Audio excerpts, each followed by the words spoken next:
Canada में parents को super visa पे बुलाना चाहते हो, लेकिन आपको लगता है कि सिर्फ बैंक बैलेंस सर्टिफिकेट दिखाने से वीजा आ जाएगा, तो ये बहुत बड़ी मिसअंडरस्टैंडिंग है और इसी गलती की वजह से बहुत बार सुपर वीजा के केसेस रिफ्यूज हो जाते हैं। तो आज इस वीडियो में मैं आपको बताऊंगा कि कैसे सुपर वीजा की सक्सेस में लीको, फैमिली साइज और इनकम कैलकुलेशन काम करती है। और यकीन मानिए, इन सब चीजों का कंट्रीब्यूशन सुपर वीजा की सक्सेस रेट को 100% कर देता है। सुपर वीजा में सबसे इंपॉर्टेंट पर्सन होता है होस्ट। होस्ट का मतलब होता है कनाडा में रहने वाला वो चाइल्ड या ग्रैंड चाइल्ड जो वहां परमानेंट रेजिडेंट होता है या सिटीजन होता है और अपने पेरेंट्स या ग्रैंड पेरेंट्स को इनवाइट करना चाहता है सुपर वीजा पे। अब इंट्रोडक्शन में मैंने आपको 3 चीजों के बारे में बताया था। पहली लीको, दूसरी फैमिली साइज और तीसरी इनकम कैलकुलेशन। एक एक करके अब मैं तीनों को आपके सामने एक्सप्लेन करूंगा। लीको क्या है? लीको होता है लो इनकम कट ऑफ और ये डिपेंड करता है फैमिली साइज पे। लो इनकम कट ऑफ एक मिनिमम इनकम रिक्वायरमेंट होती है जो कैनेडियन गवर्नमेंट सेट करती है। फैमिली साइज क्यों इंपॉर्टेंट है? क्योंकि फैमिली साइज जितनी बड़ी होगी, रिक्वायर्ड इनकम उतनी ही ज्यादा होगी। अब हम फैमिली साइज को समझते हैं कि ये किस तरह से कैलकुलेट होती है। समझिए कि कनाडा में जो होस्ट है, जो अपने पेरेंट्स, अपने मदर फादर को बुलाना चाहता है, वो वहां पे अपनी वाइफ और 2 बच्चों के साथ रहता है। तो वहां उसकी फैमिली साइज होती है 4 और 2 मम्मी पापा को जब वो इंडिया से कनाडा बुलाता है तो टोटल फैमिली साइज काउंट होगी 6। और इस केस में required income approx 72,000 Canadian dollar तक जा सकती है।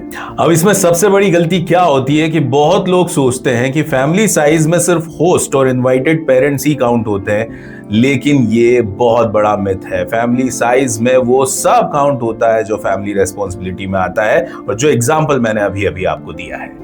अब जो लीको टेबल आईआरसीसी ने सेट की है, उसके हिसाब से अगर 2 फैमिली मेंबर्स हैं तो इनकम $38,000 काउंट होगी। अगर 4 फैमिली मेंबर्स हैं तो ये इनकम $56,000 कैनेडियन डॉलर काउंट होगी और अगर 6 फैमिली मेंबर्स हैं तो ये इनकम 72,000 कैनेडियन डॉलर तक जा सकती है। और ये लीको टेबल बहुत आसानी से आपको आईआरसीसी की वेबसाइट पे मिल सकती है। अब इसमें होता क्या था कि मार्च 2026 तक जो भी होस्ट अपने पेरेंट्स या ग्रैंड पेरेंट्स को कनाडा में सुपर वीजा पे बुलाता था, उनकी सिर्फ ईयर बिफोर की टैक्सेशन इनकम को ही काउंट किया जाता था और सारी इनकम जो है कनाडा से ही आपको शो करनी होती थी, इंडियन इनकम कैलकुलेट नहीं होती थी।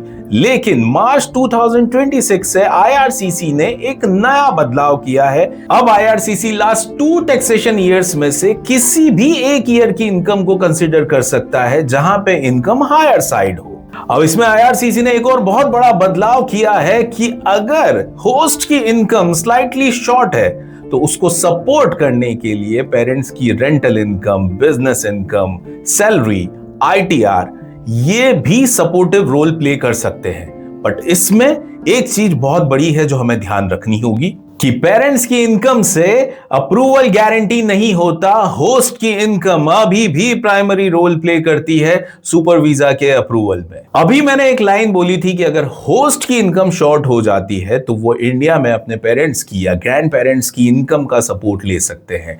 इसका एग्जैक्ट मतलब क्या है? इसका मतलब ये बिल्कुल नहीं है कि 50% हम होस्ट की इनकम दिखा दें और 50% इनकम हम इंडिया से शो करवा दें। नहीं, ये रेशो 80-20 के फॉर्म में काम कर सकता है कि अगर 80% हम होस्ट की इनकम दिखा रहे हैं तो अगर जरूरत हो तो 20% इनकम हम इंडिया से दिखा सकते हैं। सुपर वीजा सिर्फ बैंक बैलेंस का गेम नहीं है। Proper income proof, correct family size, strong documentation और जेन्युइन फाइनेंशियल प्रोफाइल, ये सब इक्वली इंपॉर्टेंट है। अगर आप अपने पेरेंट्स या ग्रैंड पेरेंट्स के लिए सुपर वीजा अप्लाई करना चाहते हैं और केस प्रोफेशनली इवैल्यूएट करवाना चाहते हैं तो आप पैसिफिक एजुकेशनल कंसल्टेंट से कांटेक्ट कर सकते हैं। और हां, एक बात और, लीको टेबल का लिंक हमने डिस्क्रिप्शन में ऑलरेडी दिया हुआ है।